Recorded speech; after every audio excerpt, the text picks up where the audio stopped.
Here comes another fishing boat down the canal. And they're in a hurry because they're trying to get their traps in the water.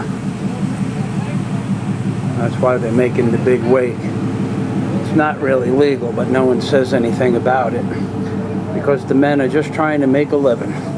And the idea is to get as many traps out as possible, as soon as possible, because it'll take another week to 10 days for the lobster pots to start to fill up, unless they hit a lucky run.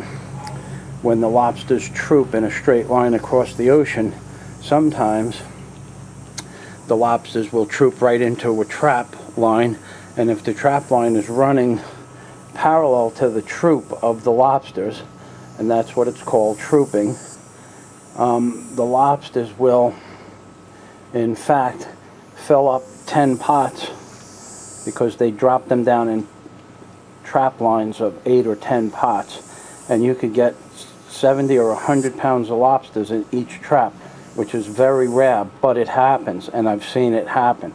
I've pulled 85 pounds of lobsters out of one single trap.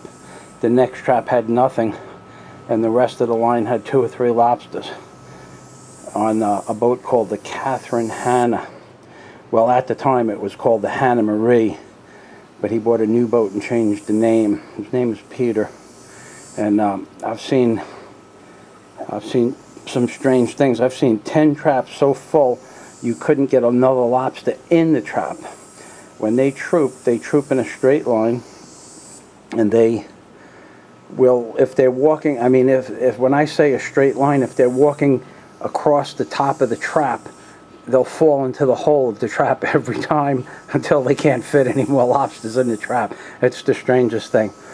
And if they troop along the line of the trap, if that's the line that the first one made the lead on, they'll just, it's like a straight line. Somebody pulls like a mason cord where they run a line of blocks. It's a straight line. It's the strangest thing. Anyway, I worked on a lot of these boats years ago.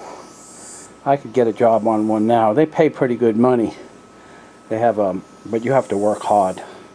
And I'm hoping to sell everything and just move on to my next phase in life.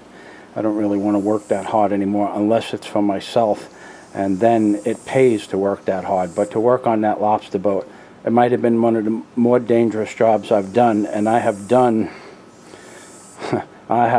underwater marine salvage, which is extremely dangerous, but it's not as dangerous as working on a lobster boat. On a lobster boat, if your foot gets caught up in a line, it'll drag you off the boat, but it'll bounce you off the gunnels first. And if you don't break your head or get knocked unconscious, then you have to have the wherewithal to find your knife and cut the line, because all the traps are falling into 110 feet of water. On the boats I worked, they were deep boats. They dropped their traps in the deep, they call it. And if there was 100 foot of line, there's no way they could stop the trap in time. You're underwater.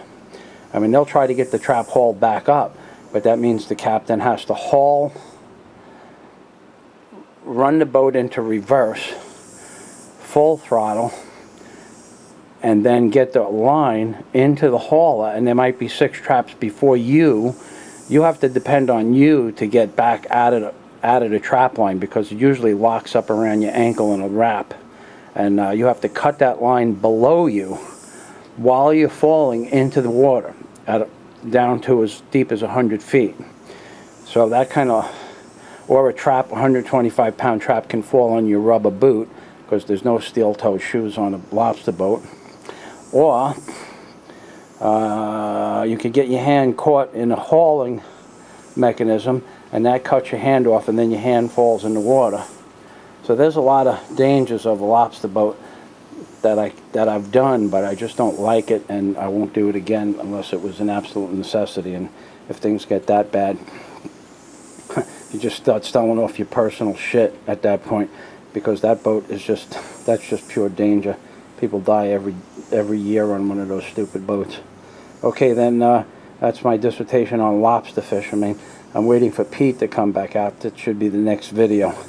Adios, America. And remember, vote for Michael Fazio 2012. Because, ladies and gentlemen, this mook in the White House is going to destroy America ASAP as soon as he gets into his second term. And remember, fuck Obama. Here, Pete coming down the canal. I'm going to end this video. Adios.